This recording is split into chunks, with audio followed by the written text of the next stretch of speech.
And there we have it. We're live on the internet. What a scary place to be. Hi. I know. Well, right now, right? Gosh, I was watching some of the DNC stuff happening last night, and it's actually I felt really inspired watching politics this year, but also I'm like, oh, the internet. God bless the internet. Yes. We All don't- right. Let's talk about stuff. okay. Okay, well, good morning / maybe good afternoon, good evening, depending on where you're at in the world. Welcome to today's Eat and Greet. In the next 30, 45 minutes or so, hopefully we give you something that is absolutely worth the time that you're spending with us. So good morning and welcome, Frank Clifford. I felt like I was internet stalking you. Oh, okay. Okay. Tell me why. Or are you not Because allowed to? I was internet stalking you. Oh, okay.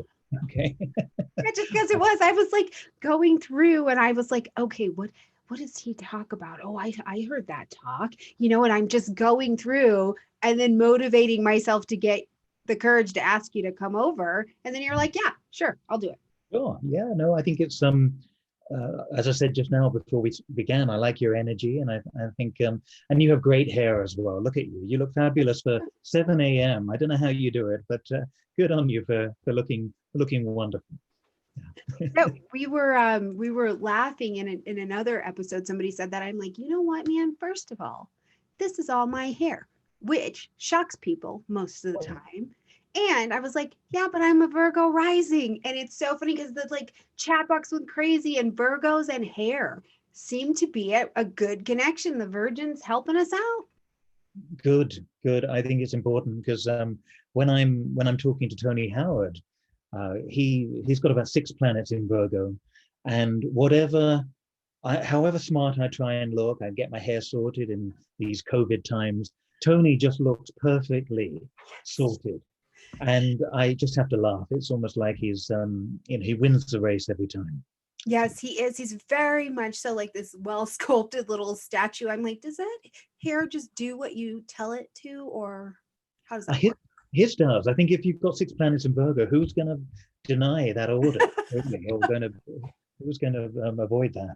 Yeah. Absolutely. Well, thank you for coming over. And I have just really enjoyed getting to know you. And I wanted to bring you to introduce you to my crew and this audience of people. Because one of the things is I don't know whose teacher you are.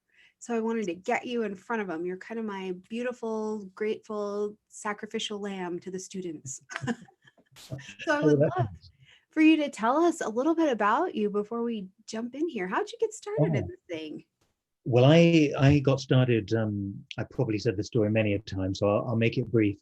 But I started teaching myself astrology when I was 16, and that was in August of 1989. And I'd read a few books before then, but I went to see an astrologer called Tad Mann, who was living in London at the time, and he does a very different type of astrology. He used the chart as a map with different timing systems. It wasn't in any way the regular reading you would expect. So, but I went home with my chart and started to teach myself all the glyphs and work it all out. And yes, I've been teaching myself ever since, and that was 31 years ago. So it was strange for the nowadays there's a generation after me, probably two, of people very interested in astrology. But back then, from about 16 to 30, 35, I was pretty much on my own as the only person around at that age. Not that it matters. It was just strange not to have a community. But then that was probably a relief as well, because I used to say back then I loved astrology, but I didn't like astrologers uh, because there was so much politics and conflict in the community and all that nonsense, and I was very happy to be away from that. And I would say the reason that I've survived so long in astrology is that I haven't joined committees. I'm not in groups. I just do my own thing. If people like what I do, then they come along and see it. But I'm not a part of councils, committees, anywhere that can bring out the evil in people and Sure. also thwart any possibility of getting things done. So I've got a lot done by not being part of a committee or being on board there. And I get invited every now and then, and I realize it's sort of like a honey trap. And it's certainly Mhm. one that I haven't taken. Yeah, but I think thank you for sharing that because, we just did a talk recently, Bear and I did, about associations and why would you join that? Why would you not? What's the right fit for you? But also, there is this big invitation for people to do this industry the way that fits them, right? So you do not have to associate up. You absolutely do not have to. And you can No, still be plenty successful. I think there's a route for everybody. So I'm glad that you shared that because it's neat to see how people are doing and have been doing what they're doing. absolutely. There's a difference between joining one and being part of a committee as well. I think that's, Sure. and joining and supporting or feeling supported or going somewhere where you can see talks regularly and get in touch with people or go to conferences. That's great. Being on committees is something I've always avoided, but I'm a Sun Uranus person, and that would do that. You're like, so that's got me on the outs. I'm good to go. And so, what are you currently working on? What are some of your favorite things you're currently working on? Well, I have a page on my website that's a chronology, and I laugh at that because I update that a few times a year, because if I didn't update that chronology, I wouldn't remember what I've done in the last few years because I'm always somewhere. So COVID has made sure that a few of the trips I had planned this year to teach were postponed or put online. So I was due to go to the ISAR. We're doing that online now, the ISAR conference next month. I was due to go to Turkey. I'm not going to Bulgaria, but I am going to Germany because the Germans have got everything under control. So I'm going to Germany in a couple of months to teach. So my year is spent, a good proportion of it is traveling or teaching online. We've got an online school with the London School of Astrology, and that's what I'm working on at the moment, getting all of those videos finished and making sure the course is complete for people. And so I'm traveling, I'm teaching in London, regular classes. We're back again after doing the last term online. And I'm writing. So these are the things that take up my everyday. And and I'm pleased they do. I have a Gemini ascendant, and I really enjoy the flexibility of doing many different things, and never feeling stuck just doing one thing. Yeah, that's beautiful. And did you fall into, or do you enjoy more a specific type of astrology? And how did that happen for you? Um, hmm. I I've always enjoyed seeing clients, and I had the audacity to start seeing them about 5 years in at the age of 21, when I probably should have just kept quiet, but it did teach me a lot. You make a lot of mistakes when you're seeing clients. You say too much, you go on about stuff that's not important. I mean, I learned my astrology really by talking to clients, hearing what resonated and what didn't. So I cut out trying to describe the quintile to them, or sesquiquadrate, or something that, and they'd go, huh? And I was doing my best to try and describe all these aspects. And I realized soon that clients heard conjunctions, squares, and oppositions in their chart. If you wanted them to connect to a talent they might not give much credence to, or something that they put into a box, you talk about their trines and sextiles. But really, I learned that if you want to talk to clients about their issues, or if clients came with particular issues, you'd be hearing the T squares, the conjunctions, the squares and oppositions in their chart beyond anything else. And so I learned to streamline that, and that's what I tend to write about most of all. The great thing about astrology is that everybody has their particular interest, and they make a new discovery or they name a new planet, and people are researching into it, and that's wonderful. But ultimately, the basics are what we need to know, and we need to learn to articulate those for people, and we need to learn to articulate those in a positive, helpful way. I don't mean to be Pollyanna in the sense of everything is wonderful and, oh, don't worry about that. Um, People's charts are as complex as they are, but our I think our Hippocratic oath, really, in astrology, is to look at people's chart and to make suggestions people can move forward with in a positive way. There's no point in condemning somebody having a negative Venus, or Stormie, your Venus is in fall, it's in detriment, it's too close to the sun, all sorts of nonsense that doesn't really help anybody, and it's usually not particularly accurate.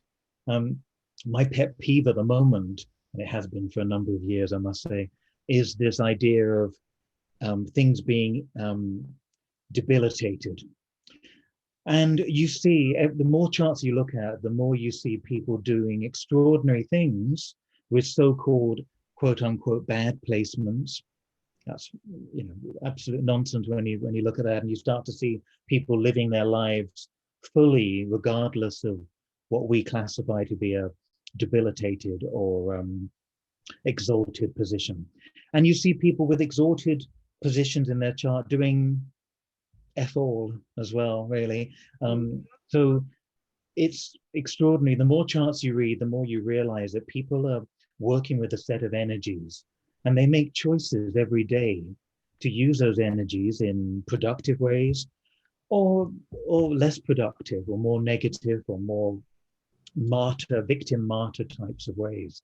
So I get tired of this idea of teaching debility in natal astrology. If you want to do electional or horary, that's part of the system of working out questions and understanding the balance of situations. But natal charts, people have a lifetime to experience and to work on their positions. And if you're a new astrologer and you've read, in a new book or online, I say to all the students, don't read anything online when you begin, because it will just drive you insane and it will upset you a lot. If you're a student reading that you've got Mercury retrograde in your chart, or you've got a debilitated Venus, and then you start to read what somebody has to say about that, and it might be somebody who wrote it 400, 800, 1,000 years ago in a very different society, where there were extreme limitations, extreme lack of everything from long life to medication and everything else. You're sentencing a student at the beginning to thinking that there's something wrong. And the problem is, usually there's an underlying truth in a little bit of that gets you. So if you think, I've got Mercury retrograde in my chart, this tells me I'm slow, backwards, I can't learn as well as other people, or there's something wrong or sinister about me, then that will tie into the negative feelings you have about your own Mercury process in your life, full stop. Doesn't mean it's true. It just means that, well, you know what, I never felt like I knew that much at school, or maybe that's the reason why I can't achieve academically or whatever. And all of this is nonsense. And there's a spectrum of possibility in every placement. And we're not pretending that everything is wonderful or everything is the same. Mm-hmm. What we're saying, I think, what I'm saying anyway, is move away from that idea that it's exalted, debilitated, and look at the potential in that. And we are bigger than our charts anyway. Our charts show us what we signed up to do. That's what I feel. And it shows the talents, the potentials, the energies there. But the idea of just classifying it from day one as being negative or problematic, I remember a student of mine reading, she came into the first few classes and she was very depressed about her Venus, because her Venus was square Saturn, and whatever she'd read about that, it was almost hopeless. Sure. And I get people ring up every now and then and say, I just read online that Uranus in the 8th house means you die of electrocution, or something nonsense like that. And I've just had a child born with Uranus in the 8th. And you spend a lot of time trying to deprogram people from these ridiculous notions. Sure. And they're not in any way helpful, and they drive me mad. And what I say these days in my lectures is that the only debility is the astrologer's inability to say something helpful, constructive, useful, that the client can take with them and make the most of that placement. So that's Yeah. where the debility lies. It's the astrologer's inability to be constructive and to articulate things well. Yeah. Well, and it's interesting because I think, as we watch things unfold, especially in the world right now, that is very much so the story of astrology is in alignment with the way the world has continued to progress and unfold. Before, if you had some kind of disability, which today we don't really call it that, you had to go live at the home, and then it got a little better, you could stay in your home, but you really weren't guaranteed a lot of life. And today we're like, look, you can have two legs, no legs, be purple, whatever your situation is, what can you do? And I think coming into the age of Aquarius, it really is like, whatever, what can you do? It's not about what you have, but what can you do? How can you use that chart? How can you Yeah. use that placement? And the world has progressed. And I wonder too, if that doesn't speak to the minds of the creative astrologers who've come out like you and those after who see the chart as much more potential. You know what I mean? Yes. I think the way you see life is the way you read charts. And Mm, the people doing it in a very left-brained, logical way, and there are a lot of people doing a lot of good in that way as well. sure. But the people that see it in a very black or white, right or wrong sort of way, good or bad sort of way, that's a reflection of their worldview. And it's not for me to say they're not entitled to that. I just think clients deserve more.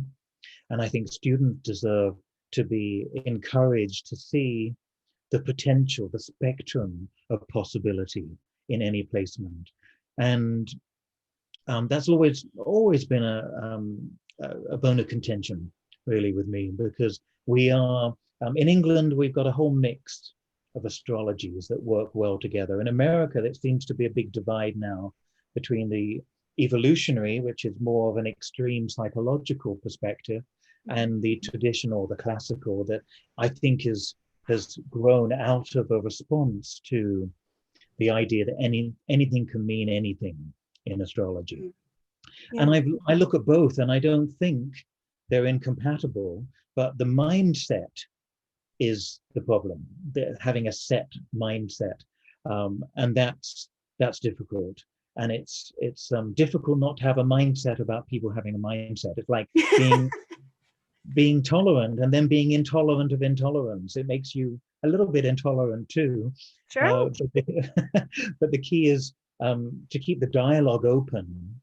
And I put something on Facebook recently where I said, I'm sick and tired of some of these Facebook groups. Somebody writes in saying, my child has one arm, or my child is dyslexic. Where is it in the chart?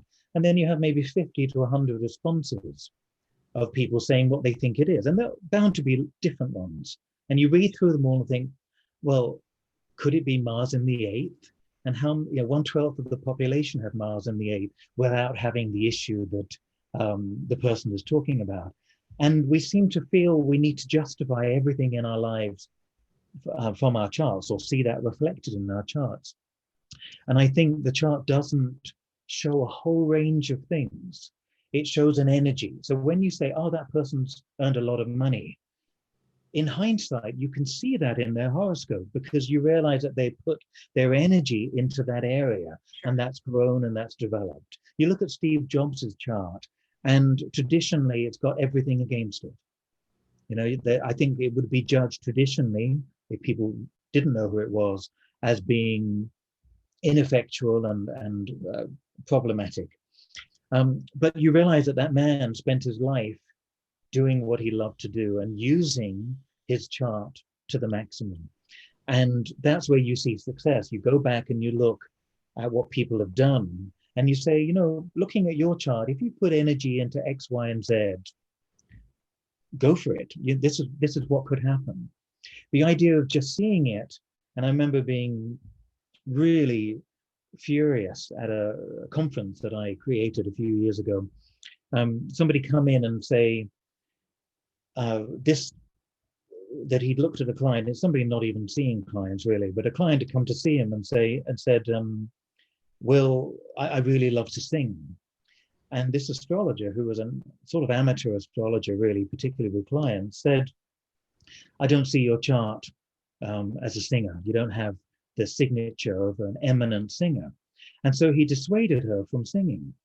And I was furious sitting there thinking, for goodness sake, or words a little bit stronger than that, if she loves to do it, let her do it. Encourage her to do it. She doesn't have to be a Grammy-winning singer. She doesn't have to be doing it full time.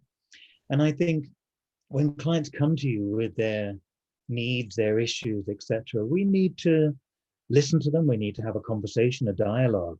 But the idea that somebody has to make a living out of something they love to do is ridiculous. So if somebody came to me and said, I love to sing. Do you think I could make a living out of it? I'd say, well, you give it a try. We can look at your chart and talk about things, but I'd want to say, do it anyway. Do it anyway. Do it an hour a week. Go out, join a local group. Do something that makes you feel alive. That's far more important than judging a horoscope and saying, nah, it doesn't seem, according to somebody who wrote some traditional rules 400 to 800 years ago. And you just have to look at the charts of 100 singers. I did a book recently called The Book of Music Horoscopes. And it's about 500, maybe more, I can't remember now, horoscopes of people in the music industry. And every chart tells a different story.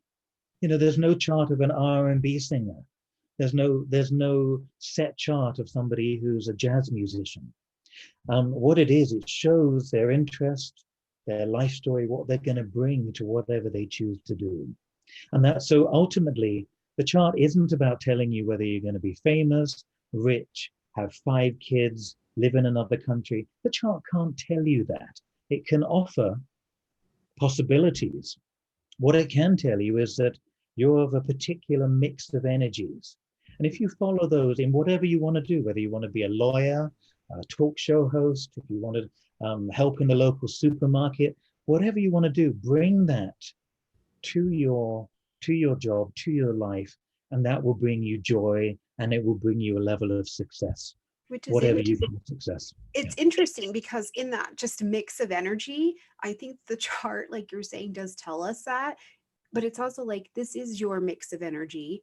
So where you put it will also, you'll get to have that experience. And I laugh because I do this and I fell into radio and I didn't mean to be there. I wasn't looking in that direction at all. And they just offered me a job after a phone call.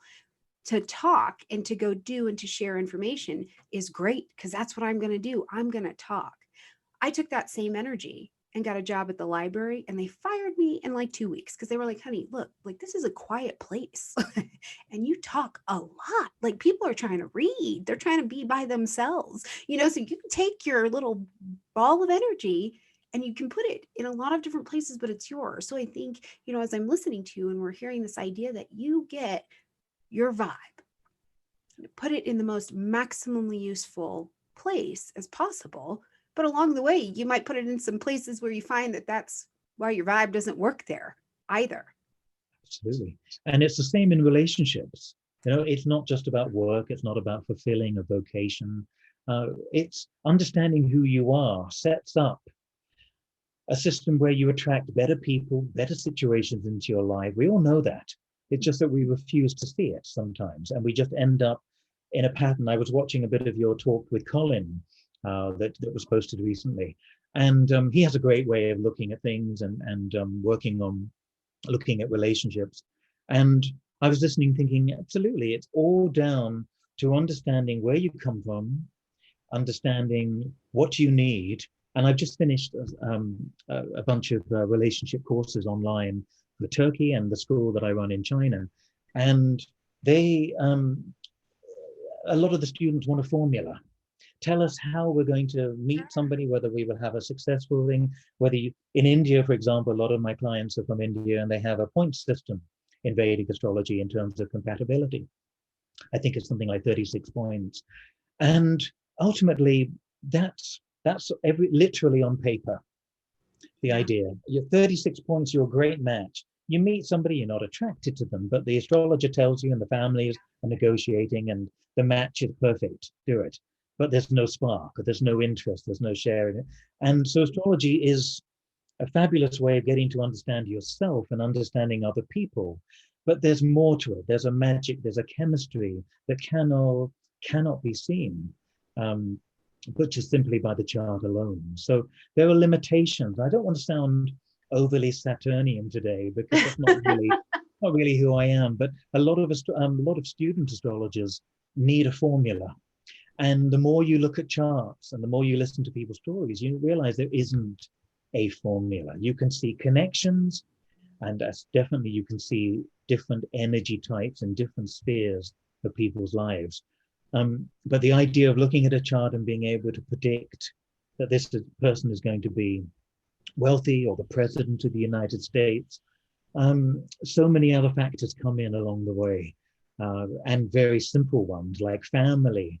What if you're a woman with a very strong Uranian energy that's independent, very much somebody that wants to do their own thing, speak out, speak up, shoot down hypocrisy, that type of Uranian personality. What if you're born 100 years ago, or you're born in a society that literally shuts up women? Yeah, What do you do with that energy? You might find a way, or you simply don't live that part of who you are. sure. So, so many other factors come in to how we're able to express our charts. My dad used to say, you're lucky if you're born with a full battery.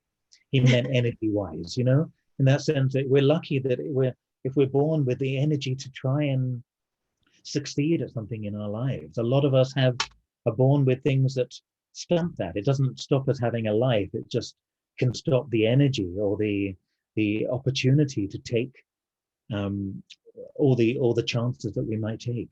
Sure. And do you find, as you have done lots of charts over the years, that this idea that we're going to have it all in every arena is not actually true based on the energy of the chart? Like the chart, to me, when I look at it, it's like, yes, family, kids, the career, all of that stuff. But like your example with Steve Jobs, he was at maximum benefit and usefulness of that chart in one really definite area that we see, which doesn't mean the whole life wasn't successful, but in what we could outwardly see. Do you find that? And I do think, I'll say this, I do think in terms of the family zone, well, that wasn't the one everybody's impressed with. That told the story, created some story for his family as well, which is probably very useful in their story. So I see the benefit of all of it, but does that make sense? Yes, and I think it's a different question, really, whether we can have it all. I think the chart shows an emphasis on different parts of the life, emphasis on particular talents. But again, if you're a very mercurial person, as you may be, being on the radio and doing what you do, it doesn't mean that you couldn't spend a part of your life working on your Venus, or working on the Jupiter, or working on Saturn. So the idea that something might not be well aspected or strongly aspected in a chart doesn't mean we can't spend time cultivating it and working with it. Absolutely. So it's not about having it all. I think it's about having balance and having a life that ticks off most of your needs that the chart is craving.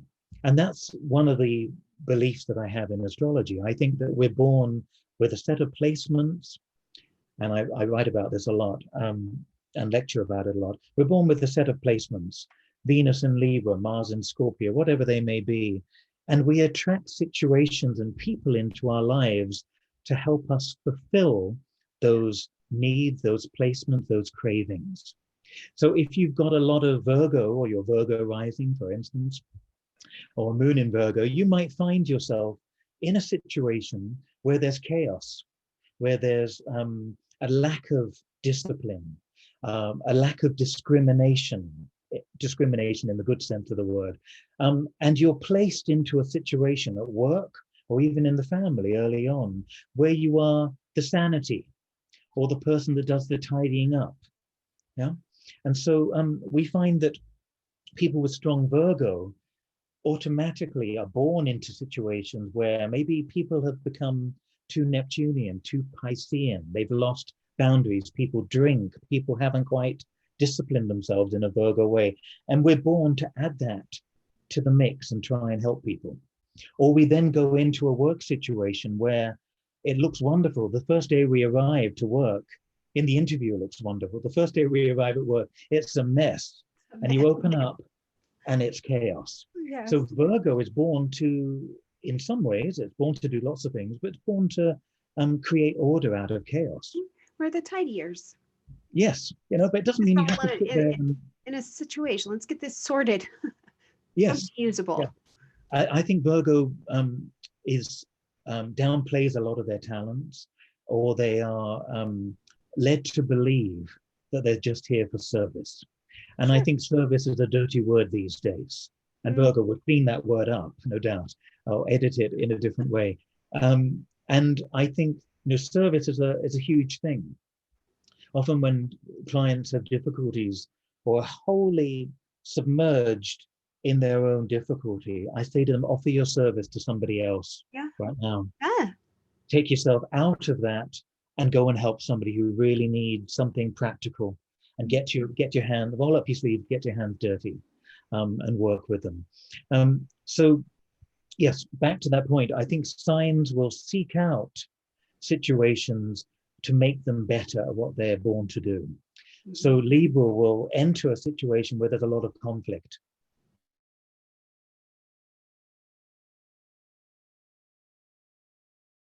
Diplomat in their midst, and Libra will say to you, I just want a quiet life. I don't want any of this conflict. But really, if they weren't in there, they wouldn't be that useful. Sure, I mean, they just be over not making peace. We don't need a Libra. If everybody's happy, we don't need a Libra to come in. So Libra will often find themselves accidentally, quote unquote, in a situation that needs a cool head, an ability to assess things, and an ability to bring people together over what they've got in common, and to build a bridge. So Libra will find themselves in that, and that's where Libra is fulfilling their purpose and doing what they were born to do. So each sign has that, and instead of thinking, "Oh, poor me, I'm in another conflict," realize that it's an invitation to become better at your chart, to become better at who you were born to be. Yeah, it's an invitation to engage with the higher octave of that sign. That's my take on it. People have all sorts of different takes on it, but if you accept that or recognize that invitation, life doesn't feel so difficult. It doesn't feel like it's such a ongoing battle, or there's a big pattern that we don't understand.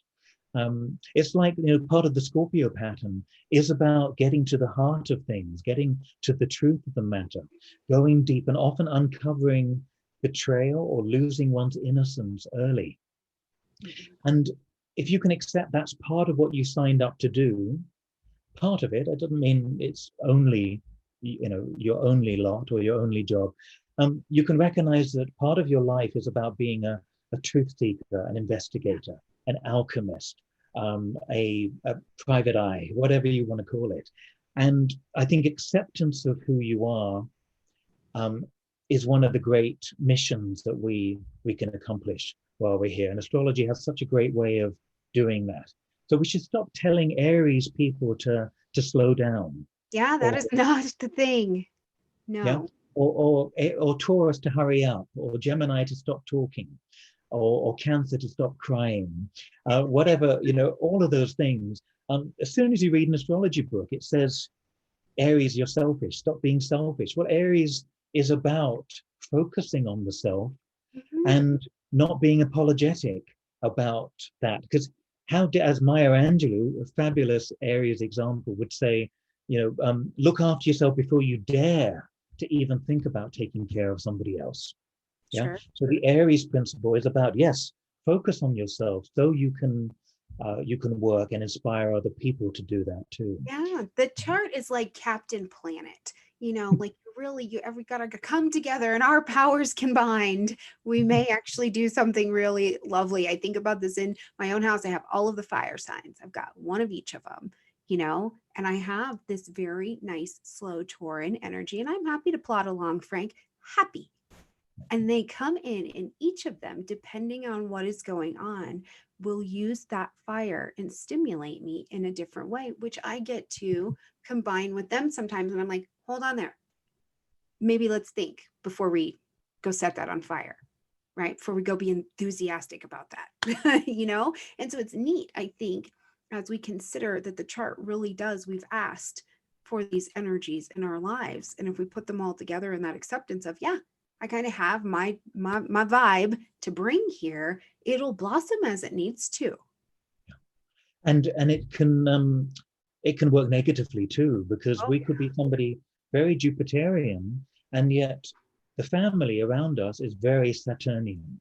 yeah. And we don't get to, we either rebel against that, or we find it some other way, or it just gets sublimated for a while. And later we're able to experience it. So when we're reading about our charts, no one ever says to you, don't forget to look at the people around you bringing you up.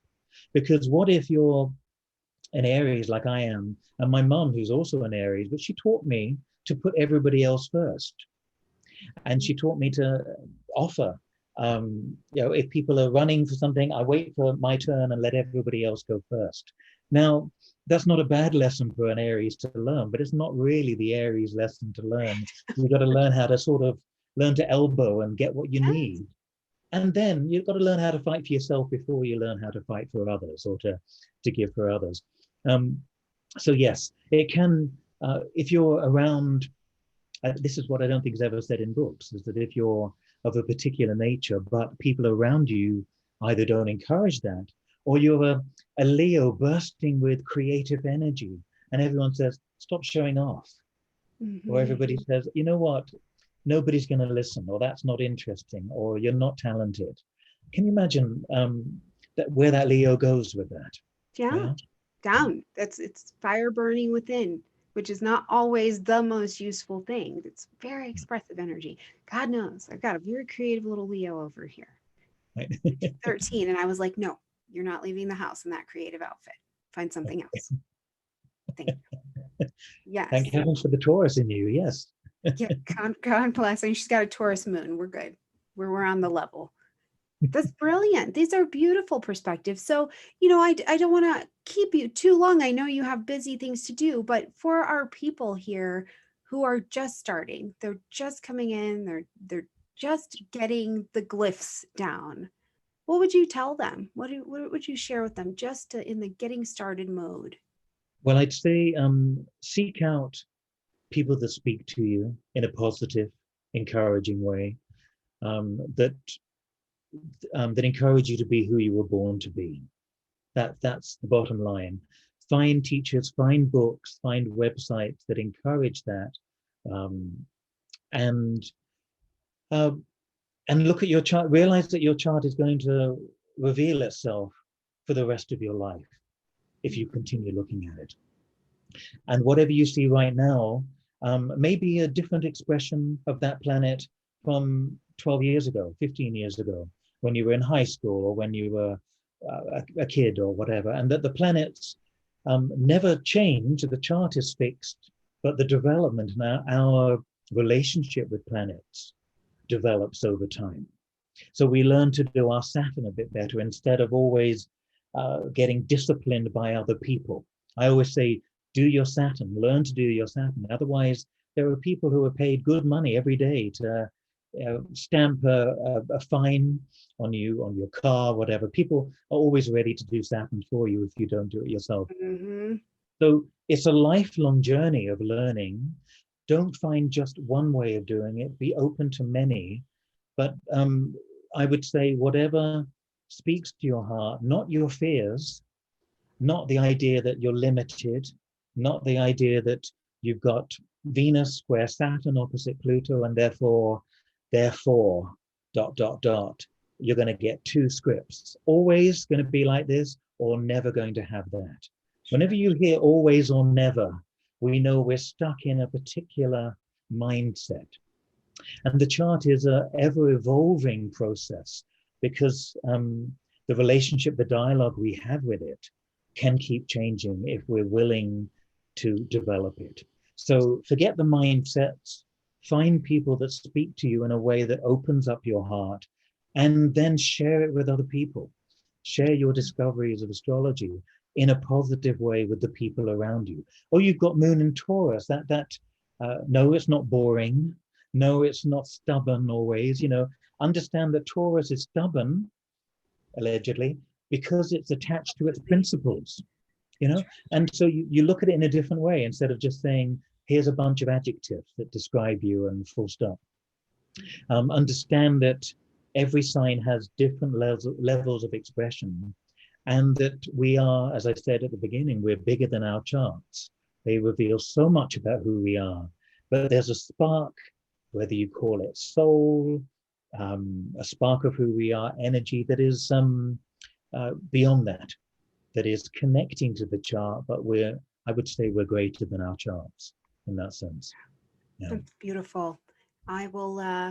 I'll definitely be breathing that in. And I think that's been some growth over here. And definitely many people I see that I coach one-on-one and we sit down and do it. I know a big thing that has changed is before, we spend 12 weeks and we go through and we do the session. And now those are a lot longer. Those have extended into a full year to have time to be with the chart, to be with the information, to see where the truth lies, which conversations are engaging people for conversation at that particular time based on where they are. And I wrote a book channeling the zodiac because I realized people didn't always know how to use their Leo qualities. So what does that look like? How do you do that? Right? But there's time for depth instead of just width of knowing all of the stuff, adding too much to the chart, 10,000 asteroids, but you still really don't understand what Saturn's asking of you. So it's a beautiful place. Thank you for coming over and sharing from your experience with us, because there are a wide range of learners and practitioners that show up here, and there's space, I think, for all of us to kind of learn and grow here. Absolutely. And we must remember that every person who's a student astrologer, and we're all student astrologers from day one until we die, I think, but anybody who's interested in astrology, it doesn't speak to everybody as a language, so we don't need to be shouting it on rooftop necessarily, putting it in every school or every university. It speaks to the people that it connects to. Sure. And yes, I think the key is to encourage people to hear a range of voices, and to keep learning, and to keep opening up, to keep questioning, and to keep looking at the depth of that. And if you're a student, keep reading. If you're seeing clients, keep listening to your clients. Mm-hmm. So easy to say, okay, your chart has this in Virgo, so you must be X, Y, and Z. That doesn't do anybody any good. It's just telling somebody. It's just shoving the information their way. Far better to find out how they use that energy, and as you say, whether they can use it more constructively. Is it working for them in this lifetime? All sorts of ways that we can have a dialogue with people to make the very most. I've done consultations over the years, sometimes where you literally just talk about one or two placements, and that's enough.